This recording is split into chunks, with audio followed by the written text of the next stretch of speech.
Hi friends, तो आज हम आपको बताने वाले हैं हेल्पिंग वर्ब। जो सेंटेंस हम लोग बनाते हैं वो हेल्पिंग वर्ब के साथ बनाते हैं।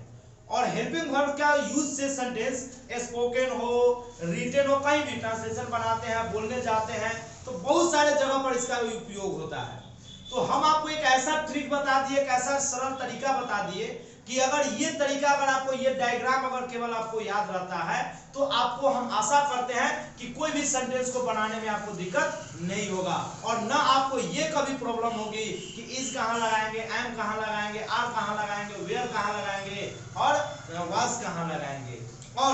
और सबसे बड़ी समस्या ये होता है कि लोग जो है ना, हमारे बच्चे क्या करते हैं, है हूं है का इस्तेमाल तो कर जाते हैं, लेकिन जब होता होती अगर आता है तब बच्चा ये कंफ्यूज में हो जाता है कि इस होता होती का इंग्लिश होगा क्या। तो हम आज आपको वो सारी कंफ्यूजन दूर करने वाले हैं। तो चलिए देखते हैं।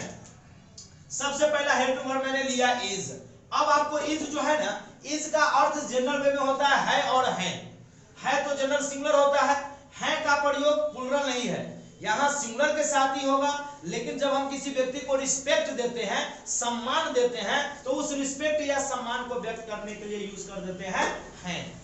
या अगर होता है, होती है, होते हैं रहेगा तो इस होता, होती, होते का भी अंग्रेजी क्या होगा, इज ही होगा। तो इज लगाएंगे किसके साथ, तो हम इज लगाते हैं ही, सी, इट, राम, काऊ या केवल एक नाम के साथ। यानी अगर थर्ड पर्सन का सिंगुलर नंबर रहे तो वहां पर हम लोग क्या लगाएंगे, इज का प्रयोग। तो मैं वहां पर clear third person singular number नहीं लिखा हूं, आप यहां पर लिख सकते हैं थर्ड है ना पर्सन, पोस्ट में डाल दीजिए कौन चीज, सिंगुलर नंबर। आप ऐसे भी याद रख सकते हैं, या तो ही, सी, इट, नाम से हम का कोई भी एक नाम रहे, या आप ऐसे याद रखो थर्ड पर्सन सिंगुलर नंबर। तो थर्ड पर्सन सिंगुलर नंबर रहेगा तो हम लोग उसके साथ क्या लगा लेंगे, इज का प्रयोग करेंगे। कब करेंगे, जब हमको अर्थ रहेगा है या होता है, होती है, होते हैं।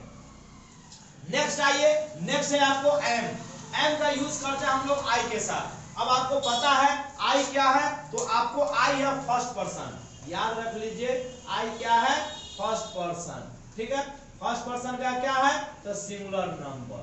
तो फर्स्ट पर्सन का अगर सिंगुलर नंबर रहेगा तो उसके साथ हम लोग क्या लगाते हैं, एम। किस अर्थ में, हूं के अर्थ में। यहां पर कोई होता है, होती है, होते हैं ऐसा कोई अर्थ नहीं होता है। चलिए अब आपको यहां पर दिया हुआ है आर।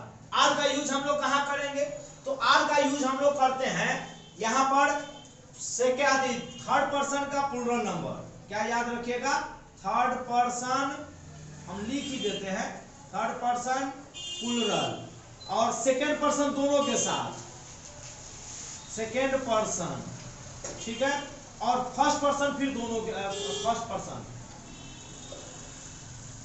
फर्स्ट पर्सन केवल सिंगुलर के साथ, प्लुरल के साथ। सिंगुलर के साथ तो एम लगता है, प्लुरल के साथ।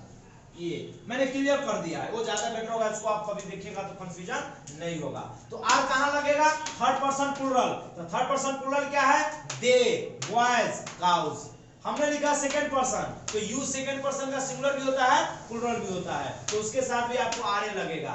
फिर मैंने लिखा फर्स्ट पर्सन का प्लुरल, तो यहाँ पर वी देख लो, कहां है वी है आपको फर्स्ट पर्सन का प्लुरल नंबर। तो इसके साथ हम लोग क्या लगाते हैं, आर। कब लगाते हैं, जब हमको अर्थ लगाना हो है या हो के अर्थ में, या होते हो या होते हैं, तो इसका होता होती का भी अंग्रेजी आर ही होगा।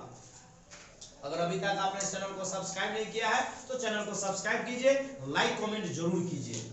चलिए हम लोग फिर मिलते हैं वाज के साथ। वाज ये हम लोग, अच्छा एक बात और याद रखिएगा, इस तीनों का यूज हम लोग करते हैं प्रेजेंट टेंस में। याद रखिएगा किस यूज टेंस में करते हैं, प्रेजेंट टेंस में। और ये दोनों जो है ना वो हमारा होता है पास्ट टेंस में। तो जब पास्ट टेंस में आ जाएगा, जब उसका अर्थ हो जाएगा आपको थाते थी, तो उस थाते थी के साथ हम लोग लगाते हैं वाज का प्रयोग। किसके साथ, तो फर्स्ट पर्सन का सिंगुलर नंबर चाहिए और सेकंड थर्ड पर्सन का सिंगुलर नंबर चाहिए। मैं यहां पर लिख देता हूं first person comma third person, third person, उसका कौन सी चाहिए, तो सिंगुलर नंबर, सिंगुलर नंबर। तो तो इसके साथ हम लोग यूज किसका कर लेंगे, वाज का यूज करेंगे। कब, जब उसका अर्थ रहेगा था, थे, थी, या होता था, होती थी, होते थे, तो उस अर्थ में हम लोग यूज करते हैं वाज का। अब इसी का अगर प्लूरल रहेगा वेयर, वेयर का यूज कब करेंगे, तो जब थे का अर्थ रहेगा या होते थे रहेगा। किसके साथ करेंगे, तो हम लोग इसका यूज करेंगे थर्ड पर्सन के सब के साथ, सेकंड पर्सन के सब के साथ, है ना, इसीलिए लिख देते हैं सेकंड पर्सन, ठीक है। उसके बाद थर्ड पर्सन प्लूरल नंबर, क्या लिखिएगा, थर्ड पर्सन, पोस्ट में लिख लीजिए प्लूरल नंबर, क्लियर है, ठीक है। और कहां लगेगा, देख लीजिएगा, और फर्स्ट पर्सन का प्लूरल नंबर, और कहां लगेगा, फर्स्ट पर्सन, फर्स्ट पर्सन, कौन चीज, प्लूरल नंबर, प्लूरल नंबर के साथ। मैंने क्लियर कर दिया आपको, मैंने प्रोनाउन भी लिख दिया और पर्सन भी क्लियर कर दिया कि अगर सेकंड पर्सन या थर्ड पर्सन का प्लूरल या फर्स्ट पर्सन का प्लूरल रहता है तो उसके साथ हम लोग वेयर का यूज करते हैं, किस अर्थ में, थे के अर्थ में। तो आशा करते हैं कि आपको अच्छा समझ में आया होगा। फिर से हम आपको इस सेंटेंस को, इसी को हम सेंटेंस प्रयोग के द्वारा अगले वीडियो में मिलते हैं, तब तक के लिए जुड़े रहिए।